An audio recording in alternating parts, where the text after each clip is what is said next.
Shelter worker spots a problem with all the older dogs before coming up with a genius solution.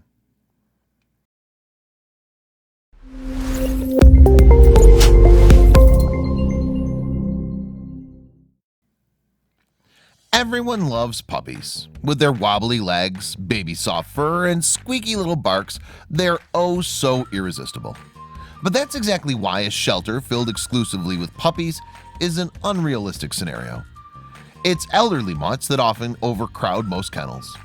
The sad reality is that most adopters are only seeking out youthful pups, leaving the old dogs to a tragic fate. Thankfully, one shelter volunteer stepped up to do something about it. Sherri Franklin radiated the same warmth as her home state of California, and she directed it toward Mother Nature's furriest gifts. Sherri was always an animal advocate, but she knew she could do more to protect those pups. Sherri dedicates most of her time to doggos, despite not even having one herself. She originally started volunteering as a dog walker at the San Francisco SPCA, where she gleefully walked dogs 5 to 6 days a week. Funny enough, Sherri wasn't always drawn to animal shelters, but a run-in with a lonely kitty may have been the gravitational pull that she needed to realize her destiny as a friend to pets everywhere. One day I found a cat, and I took him into the animal shelter, and I heard the dogs barking, and I thought, I have to leave here. I can't deal with this, Sherri said. As I left, I realized I needed to deal with this because that's the reality. Once she started dedicating large chunks of her time to the sweet mutts at the SPCA, she couldn't stop. But there was just one thing she witnessed at the shelter that made her quiver, with her tail tucked between her legs. I'd see potential adopters come to look at the dogs, and I'd see them walk right by the old dogs and barely even look at them, she regretfully explained. Sherri then started dedicating her precious time to walking the senior pups. But walks alone weren't enough, so Sherri took action. I started taking home dogs considered unadoptable because they weren't showing well in the kennel or were too old or had skin conditions that couldn't be treated in a kennel environment, she explained. All her hard work earned her the nickname Fairy Godmother. While most people saw her efforts as grueling, Sherri loved every second of it. In her kind, giving eyes, there's such a beauty in older animals. Sherri was 49 years old at this time, so not only were the dogs not getting any younger, but neither was she. She always imagined running her own animal sanctuary, and the universe was giving Sherri signs that her time to make those furry fantasies a reality was now. Sherri was already on the Animal Care and Welfare Commission, had a background in dog training, and having been a hairstylist meant she could make her own schedule. It seemed that the waters were parting for Sherri and her beloved rickety mutts. In 2007, Sherri Franklin started Muttville, a nonprofit organization focused on finding homes for older dogs and ones with health issues. While ageism and ableism have their claws hooked deep into humans, Sherri wasn't going to let that destroy the lives of innocent animals. I had clients who were attorneys who helped us with all the nonprofit steps, and clients who knew how to work on grants, and clients who helped us set up a fantastic website, Sherri said about her diligent supporters. Although she originally had the idea of creating a dreamy, spa-like doggy sanctuary, Sherri ditched that idea in order to adopt out dogs rather than just collect them. She wanted to save as many lives as possible. There are people willing to open their homes and hearts and willing to take in a really sweet dog, willing to give them love for a year or however long they've got, Sherri said. While the cage-free Muttville mostly deals with Northern California dogs, the organization has taken in dogs from as far away as Korea. No dog is too inconvenient for Sherri's help. Being the executive director of Muttville has even improved Sherri's previously deteriorating optimism regarding society, as she used to regularly watch people neglect dogs left and right. It was fundamentally depressing.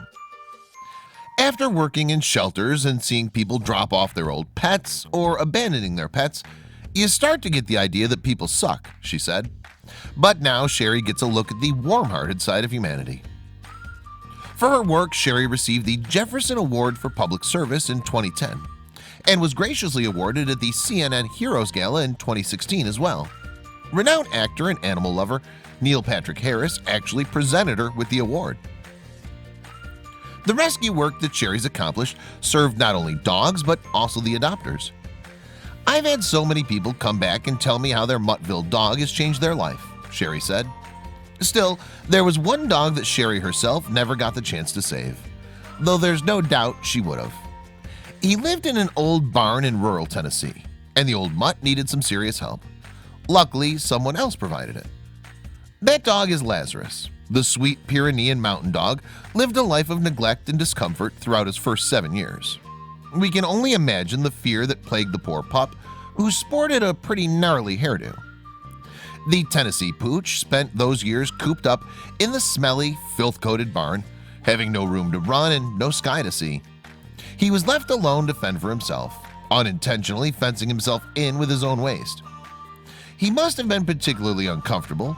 Pyrenean mountain dogs have double coats of fur, with a dense, fine undercoat. Without proper grooming, matting can lead to skin issues, and unfortunately, Lazarus endured extreme matting. The matting was a surprisingly weighty mess. Lazarus's fur overgrew to an incredible mass, weighing an astonishing 35 pounds. His life was at stake, and help needed to come sooner rather than later. Grievously, the dog's owner reportedly suffered from a mental illness, having called a relative for immediate assistance, so the owner was no help to Laz. Little did the helpless pooch know he was about to encounter the best day of his heretofore sad life. Soon enough after the owner's relative made an urgent phone call, a diligent rescue team of volunteers from the Big Fluffy Dog Rescue, which included 2 groomers who must have anticipated the challenge of their career, came to liberate Lazarus.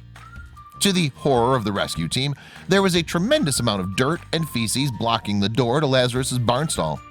So much so that the team had to shovel a path to save the poor furry angel.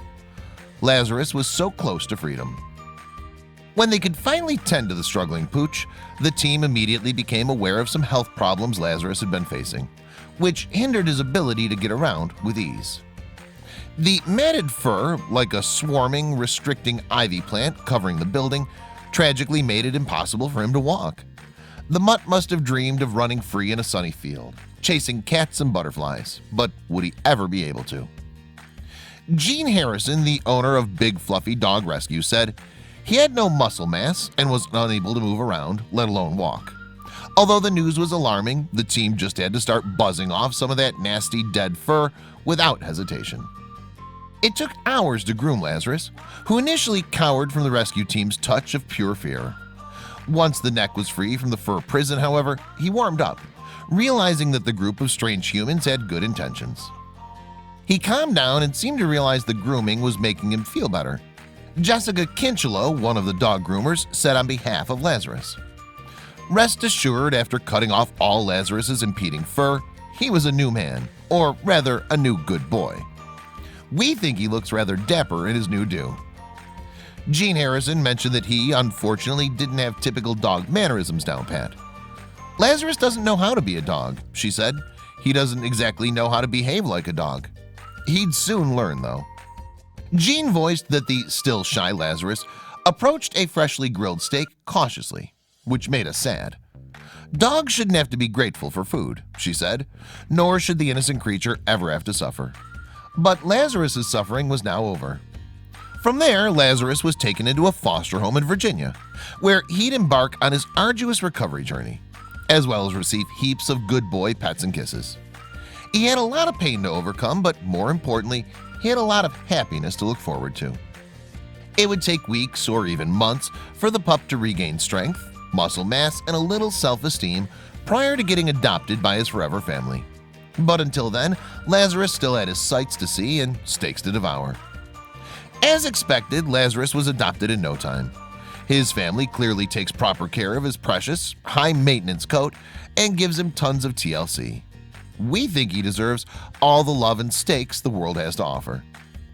Rescuing dogs like Lazarus isn't always easy, but it's always rewarding. In fact, some rescuers would say that it's the toughest cases that are the most rewarding. That's something Chris and Pam of the Michigan Humane Society know firsthand. Michigan experienced unseasonal rainfall the summer of 2017, and it caused statewide flash flooding that crippled the state. Humans and animals alike needed all the help they could get.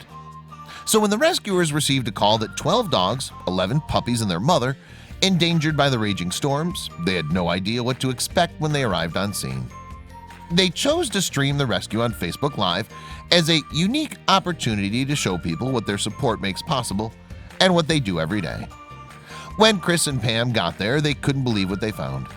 The mother had been separated from her puppies, who all needed immediate assistance if they were going to survive. The 11 puppies were stuck inside of a hole. It appeared that there was no foul play involved and that the mother simply placed them there to protect her puppies from the storms. Unfortunately, in doing so, the mother unknowingly put her babies in danger since the rising floodwater eventually entered the hole. The rapidly moving water was now posing a threat to drown all of them. Chris and Pam quickly set up a trap to distract the mother so that they could get clear access to the hole. Chris immediately got down on his hands and knees to see if he could find the puppies. They could hear the puppies, but upon further inspection of the hole, the rescuers realized the puppies were deeper in the ground than they'd thought. Chris was able to easily rescue the first 3 puppies as they seemingly moved to the front of the hole, but the rest of them were out of reach. Pam took the 3 puppies to the van while Chris thought of another plan. Chris began to dig his way into the hole. He was careful not to dig too fast since that could accidentally injure one of the puppies or cause the hole to cave in. However, Chris needed to act fast or the rest would drown. As Chris dug further, he tried to talk to the puppies to coerce them out. Chris can be heard on Facebook Live saying, "Hey guys, it's your Uncle Chris. Come out and play." Chris attempted to lure the puppies out with food now that the hole was widened. Luckily, this enticed 5 of the puppies to peep their heads out to take a whiff, allowing Chris to grab them. But what about the rest? There were still 3 chatty puppies stuck inside. Chris went head deep into the hole as an attempt to grab the 3 remaining puppies. Finally, Chris was able to rescue all 11 puppies from underground. The mother sensed that these kind humans had saved her puppies and allowed the team to rescue her along with her babies. All 12 were taken to the shelter to be warmed, cleaned, and vaccinated. Word of this Facebook Live video quickly went viral. People were dying to know what happened to these stormy puppies, and applications came flooding in to adopt them and their mother. 12 lucky families were soon selected to adopt the pooches. It only seemed fitting that Adoption Day was filmed, just like the day they were rescued. It was the perfect epilogue. All the families were seated in a room and handed a piece of paper with a number on it corresponding to the order they got to pick their new family member. One by one, the puppies met their forever families to start their new lives. The mother, Raina, was adopted also that day, proving it wasn't just the puppies who touched the rescuers. The Michigan Humane Society felt it was important to share this rescue story with the world, to shed light on the amazing work they do, and that none of this would be possible without their loving community.